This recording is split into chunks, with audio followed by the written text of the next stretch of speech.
Ever meet someone who is just disturbingly calm? The world around them is literally on fire.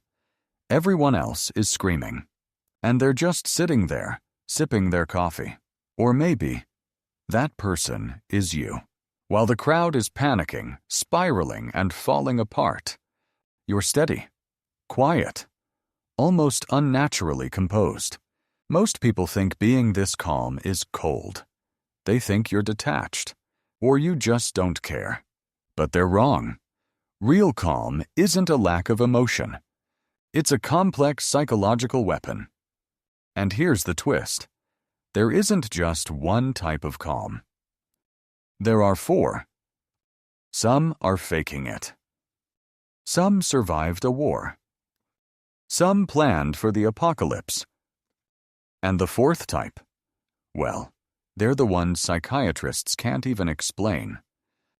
Let's find out which one you are. First up, we have the calm apprentice. This is the most common type.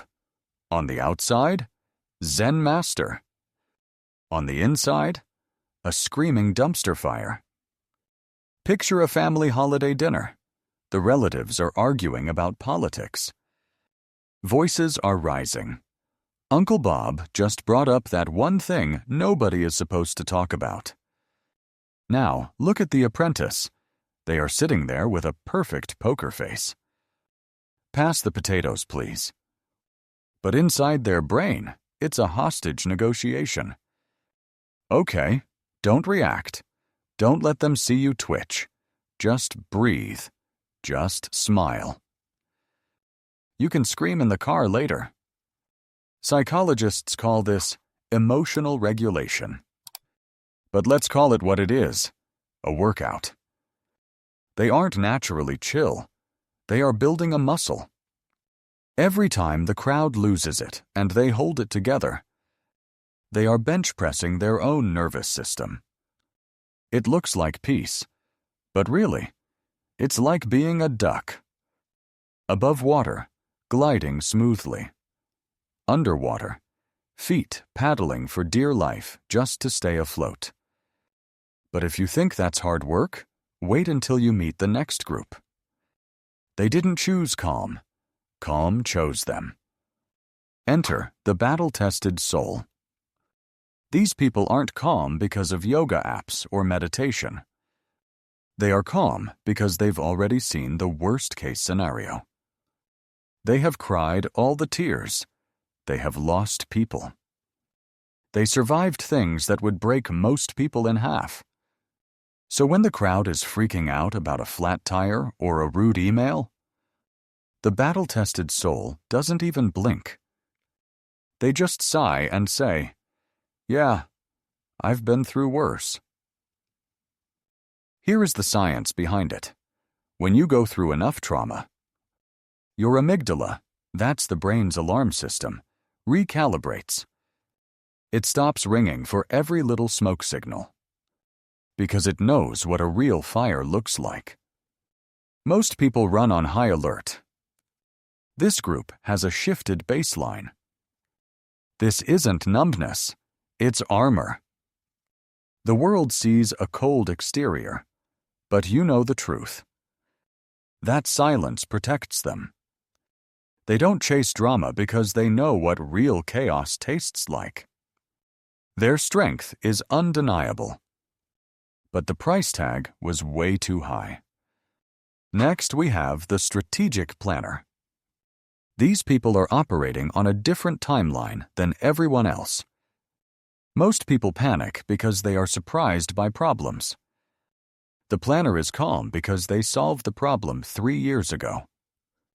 You ask them, "What if this all goes wrong?" They reply, "I have 3 backup plans and an escape helicopter on standby. We're good."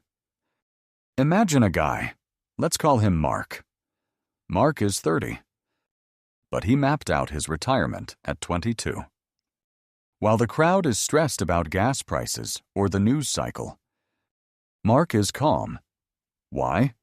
Because he ran the simulation. Psychologists call this predictive modeling.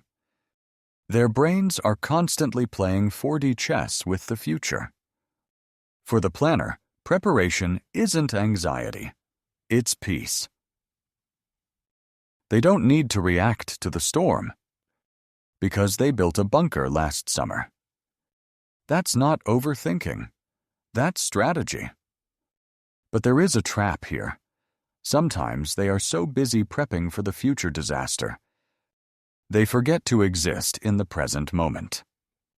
You have a backup plan for the party. But did you actually have fun at the party? And that brings us to the final type, the rarest of them all. The ones who make even the therapists jealous. Finally, the true chill soul, the enlightened ones. They aren't paddling like the duck. They aren't armored by trauma. They don't have a spreadsheet for the apocalypse. They are just genuinely okay. Picture this. You're at the airport. The announcer says, "Flight delayed, 6 hours." The crowd explodes, screaming at the gate agent. The true chill soul, they just shrug. Cool, more time to people watch. Maybe get a pretzel, could be worse. It sounds insane, but they treat life like a movie they are watching, not a fight they have to win. The secret sauce is radical acceptance. They realized a long time ago that screaming at the rain doesn't stop you from getting wet. They don't attach their self-worth to things they can't control. Most people are white-knuckling the safety bar on the roller coaster of life. These guys, they threw their hands up in the air and decided to enjoy the drop. So, the big question, which one are you? Maybe you're the apprentice, still training your brain not to snap. Maybe you're battle-tested, wearing your armor. Maybe you're the strategist, finding peace in control. Or maybe you've hit that true chill state. Here is the reality check. You aren't weird. You aren't broken. In a world that is constantly begging for your reaction, begging for your outrage, staying calm is an act of rebellion. Your silence isn't a weakness, it's wisdom. So, let me know in the comments.